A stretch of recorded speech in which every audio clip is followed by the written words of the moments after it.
UK accused of assault on free speech. Which time?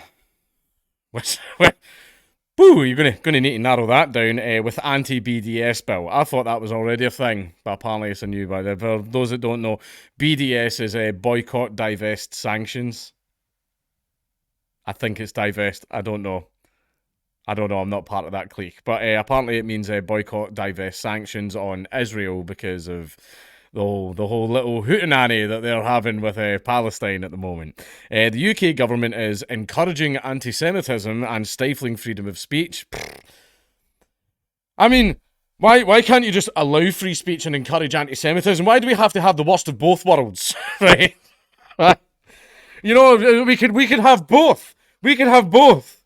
I have dreams. I have dreams that are so easily achievable, but. But anyway, stifling freedom of speech by pushing through legislation to ban public bodies from boycotting Israel, one of the UK's most senior Jewish MPs said. That's that's weird how they keep doing that. The Conservatives are facing strong criticism for pressing ahead with plans to block councils and other public bodies from backing the boycott, divestment and sanctions, divestment and sanctions movement amid rising levels of anti-Semitism and Islamophobia because of the war between Israel and Hamas. Now, this is the problem that we are having: is we have over the last few years imported a lot of Muslim people from these countries. Now, we do have a Jewish community that already lives here, and basically, it's not. Things aren't going to be very good for the Jewish community for a while now because we imported a lot of people that fucking hate them. That's why, whenever people go, "Oh, it's the Jews doing the immigration thing," I don't think it is, because and if it was, good fucking lord, has that backfired, man. Like, fucking hell. Like, yeah, the Jews are infiltrating all these countries to fill the countries with people that hate them that are then going to kick them out. Every cloud, you know? That was a joke. I need to fucking calm down with that shit, man. But yeah, that's why I'm kinda, I don't know. I'm not sure. But basically, things are about to get really bad because essentially we've imported this conflict onto our own doorstep. The economic activity of public bodies overseas matters bill passed its latest stage of parliamentary scrutiny on Wednesday evening, despite a Tory backbench bid to dilute key parts of the bill. Labour MP Margaret Hodge, who was born to Jewish refugee parents and is generally against the BDS movement, said that pushing through the bill would inflame tensions and, in particular, anti-Jewish hate.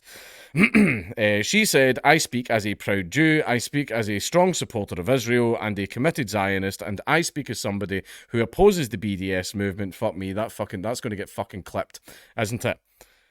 No chance. I know you're watching, you cheeky little cunt. You're gonna you're gonna fucking clip this again. I know that. I know you are, and believes that its intent is to try and destroy the state of Israel. But I don't speak on my own. I know that I speak in the name of thousands of Jews in Britain. I would simply ask the minister and Michael Gove, please withdraw this nasty bill and come back in the autumn with a properly considered proposal that can be accepted by us all at this time.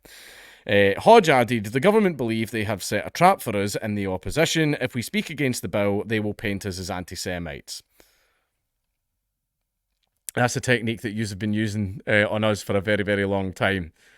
Don't like immigration, don't like grooming gangs and all this type of stuff. You just must be a fucking racist. That's what you've been doing to us for ages. But I say to the government, if they pass this bill in its current form, it is they who will be encouraging anti-Semitism by fueling hatred. Now, the problem with the government whenever they're passing laws and you don't like parts of the laws, our biggest issue that we are facing is that the government does not care.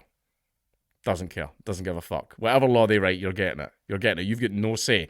"Oh, well, we're going to vote all the MPs that voted in favour of it out at the next election." Yeah, that's nice. You've done that. The law's still there.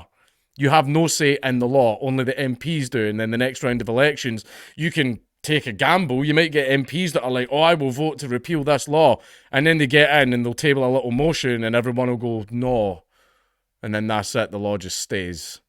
But it's okay. At the next election, we'll fucking got a bridge to sell you. Former Shadow Chancellor John McDonnell accused the government of an assault on freedom of speech and argued the bill was unconservative as it would restrict people's rights to decide what to do with their private property because it would stop members of local government pension schemes from divesting in Israel. And that is true. You know, I was going to try and save it for the end, but he's just said my point for me.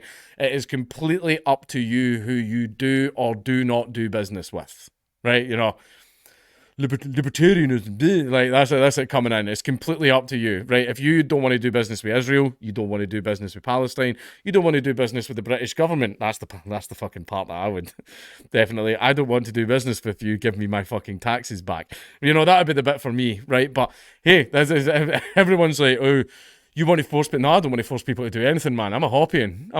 You want to hang a no blacks sign outside of your shop? It's your shop. You can do that if you want, right? But you can't force people to do business with others, right? It's up to people and companies who they do or do not do business with. You can't force what people do with their own labour and with their own property. Chris Stevens, the SNP's justice spokesperson, claimed the government was playing party political games at a time when the Middle East is in crisis. To be fair, when's it fucking not? And the rest of the world fears the start of an even broader conflict. He added, that's a very real fear, that this is not the occasion on which to push forward this legislation. Polarisation is a game that's long been played by the government, but this is not a game. Such cynicism has no place in it. Supporters on the government benches argued the BDS movement was inherently anti-Semitic and said the official campaign had links with Hamas and the Palestinian Islamic Jihad, both of which the UK government considers terrorist groups. Former Minister Michael Ellis also claimed bodies such as local councils and their members were not equipped to understand the nuances of foreign policy. People in the government aren't equipped to understand the nuances of foreign policy. Fucking colour me surprised. Labour backbencher Zara Sultana said the policy would have made impossible the campaign by councils across Britain to boycott apartheid South Africa. Kit Malthouse, who put forward an unsuccessful amendment to remove a part of the bill which would have gold-plated protections for Israel and the occupied Palestinian territories from boycott, said ministers risk playing into the anti-Semitism that has increased in the UK in recent weeks. I mean, it's increased, but mostly from the people that are arriving here. You know, they're you know, basically, these opinions weren't grown here, they were brought here. Do you know what I mean?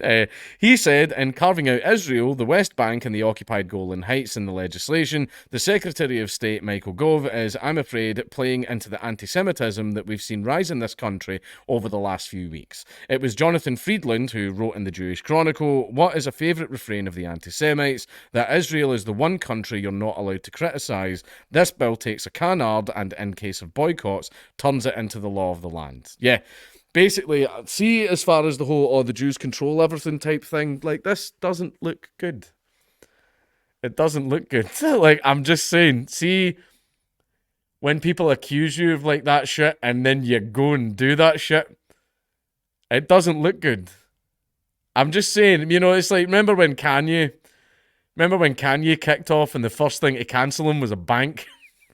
Like, again, I'm just saying that's become another fucking catchphrase of mine on this fucking channel. Malthouse added, there is no requirement in law for this carve-out to exist. Were Amendment 7 to be passed, the impact of the bill would be precisely the same on a daily basis. Israel would merely be treated as all other countries in the world would be treated for the purposes of our legislation. Labour Deputy Leader Angela Rayner earlier welcomed Malthouse's amendment, saying, we have serious reservations about how this bill will effectively rewrite UK foreign policy by explicitly equating Israel with the occupied Palestinian territories and the Golan Heights. This is an unprecedented step that, to my knowledge, has never been taken in British statute before and is unique in any British legislation, which again just makes it look so much worse. An essential cornerstone of British policy, supported across this House and indeed at the UN, is support for a two-state solution as a viable long-term solution to give Israelis and Palestinians the recognition and security that they deserve. Not only does the wording of this bill call into question the long-standing position of the UK in supporting a two-state solution, it runs counter to the UN resolutions. Gove defended the bill against accusations it would curtail people's freedom of speech, saying the bill doesn't prevent any individual from articulating their support for the BDS campaign, or indeed any particular policy that the BDS campaign puts forward. It doesn't infringe speech because you can still talk about it, you can still communicate about it, blah, blah, blah, blah, blah. But the exchange of goods and services, you know, if you want to really get bogged down in the philosophicals of it, like, could you argue that whenever you give a certain business your money that you're making a statement, would that be a form of expression? You know, or people don't like this restaurant. Well, in front of everyone, I'm going to go in and buy something in front of everyone. Could you argue that that was expression? I don't know. That's some philosophical stuff that I don't want to get bogged into right now. But I wouldn't really qualify it as speech, but I would still qualify it as, you know, the freedom of association, right? If you don't want to do business with someone, then you should not have to do business with that person. Right, that's the way it works. And you can pick any reason, right? You could say, I don't want to do business with gingers, if you wanted, right? You know, it's your labour, it's your shop, it's your property. That's completely up to you. However, I wouldn't advise that in Scotland or Ireland. That's drastically reduced your customer base. I also wouldn't advise the no black sign in London because you'll drastically reduce your customer base. It simply prevents public bodies being used and public money being used to advance that case. Again, I wouldn't argue that it's speech. I would maybe, you know, possibly expression, but it's more people should be able to choose who they do and do not do business with. But again, I've no horse in this race. The only reason that I don't care about the war, I don't care about the MIC shit, the only reason I'm chiming in is because it's a speech issue now. It's a speech issue now. So that is why I'm chiming in, right? I'm not talking about the conflict anymore. Goodbye.